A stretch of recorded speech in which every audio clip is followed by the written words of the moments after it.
Well, more now on that story that refuses to go away, the China spy case. After the release of those witness statements last night, they included warnings to prosecutors about the threat posed by Beijing. So let's discuss what that threat is. Joining me now is the former MI6 chief, Sir Richard Dearlove. Sir Richard, it's good to see you. Good morning, yeah.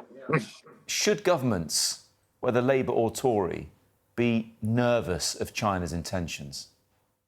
Of course they should. It seems to me that this is a statement of common sense, a statement of the obvious. We have a lot of evidence of hostile Chinese activity towards the UK and towards other countries.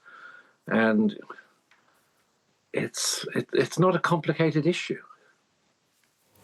There must be frustration in the security services that proceedings were not brought against these two men, both of whom deny the charges, especially when you hear in these now released statements from Matthew Collins that China also presents the biggest state-based threat to the UK's economic security. When you hear that, what do you think about the Director of Public Prosecution's decision not to proceed? I honestly can't understand it. And now that I've seen the witness statements which were released last night, it doesn't explain anything. It doesn't explain how this case was dropped. There seems to me to be enough in the witness statements, despite the modification that was added, and I wonder why that was added. And anyway, in a court case like this, isn't it the jury that ultimately decides on the basis of the evidence? And the evidence, depending on what other witnesses could have been called in the case, would have been, I think, very, very strong indeed. Look, we all know there is a serious threat to the UK's national security from China. They spy on us, and the reality is probably we have to admit that we spy on them. What on earth were the government doing? The more they try to explain it, the more we seem to be getting into a deeper and deeper hole that they can't get out of. It looks awfully like appeasement, yet we're being told it isn't. It's a terrible cliche, but if it quacks like a duck and looks like a duck, it probably is a duck. Well, taking that one step further, the Chinese want to put a pretty huge duck in the middle of London, and that decision on a new embassy, a mega embassy, is going to be made on Tuesday next week. Should the UK government agree to China building that here? In my view, and it's a personal view, no, they shouldn't agree to it. The site is sensitive, and the reason it's sensitive, in my understanding, is because of the communications cables that run underneath it or very close to it. And putting a Chinese embassy on top of that, in a strategic place in the city of London, seems to me an unnecessarily foolish and risky step to take. And we should say no. That doesn't mean we shouldn't allow them to build an embassy, but why does it have to be on the edge of the city of London? Give them a bit of land somewhere in a less sensitive area.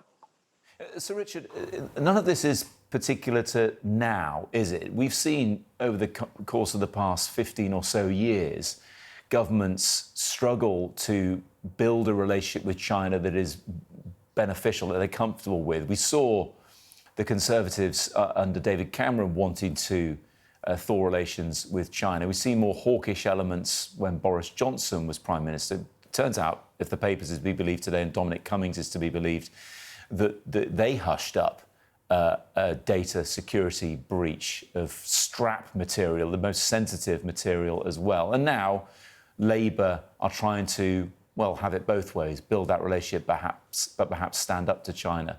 If there was a more robust response to China, what would the Chinese do?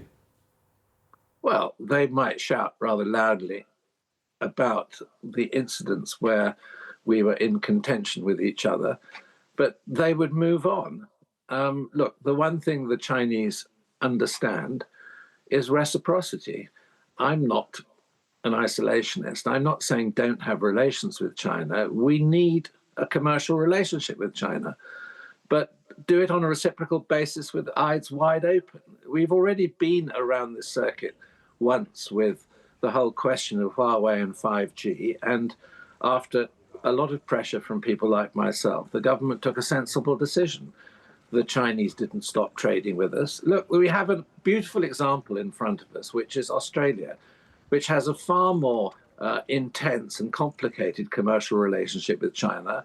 And the Australian government have shown everybody that they can be very tough when they feel that their national security has been threatened by China, which it has on a number of occasions. We don't have to be appeasing China. And unfortunately, it looks very much as though, in this case, something behind the scenes was done to drop this prosecution. And of course, it's another nail in the credibility of this government. Unfortunately, it puts them in a very damaging and weak position. I think it's enormously damaging to a prime minister who's a former DPP. Yeah, sure, but they would argue that they've put out those statements now that do seem, to all intents and purposes, that the DPP, the current DPP, Stephen Parkinson, could have used them to bring a case. He said himself he was 95% there. Sure. Well, I would have thought 95% is a big enough. You can take a risk margin of of error, isn't it, really? And I mean, it then depends who you call as a witness. They could have called as a witness the Director General of the Security Service, and we all know what he said publicly about China. And I think it would have been very hard for a jury to have sat there and scratched their heads and say, well, no, we disagree with him. Yeah. Just to finish off, picking up on your walks like a duck, quacks like a duck, it is a duck thing. That's being used for other things that have been happening in the UK recently. We've seen mobile phone networks go down recently. We've seen disruption to airports. Are the security services taking seriously enough these situations when others are saying they could be the work of bad actors like China and its allies, like Russia, like Iran, for example? Is this being taken seriously behind the scenes? I think the professionals in the Security and Intelligence Committee are taking this very, very seriously indeed. And there are no illusions amongst my former colleagues and people who are trained to look at these issues as hostile activity. I think the problem is that the public is perhaps not being sufficiently informed and educated about the problem. I mean, if you just take one player, maybe it's a more clear-cut example than the one we're talking about, which is Russia. As far as the Russians are concerned, because of Ukraine, we're in a state of grey warfare with them. And they are using all sorts of means which are beneath the level of open conflict to cause, well, mayhem in aspects of the West's daily critical infrastructure, daily life. And, there have been many examples of this, from sabotage to interference with IT systems, attacks on. I mean, I've had my own personal ciphered emails attacked by the Russians. Okay, it happened quite a long time ago. But, why on earth are they doing that to me, a retired individual?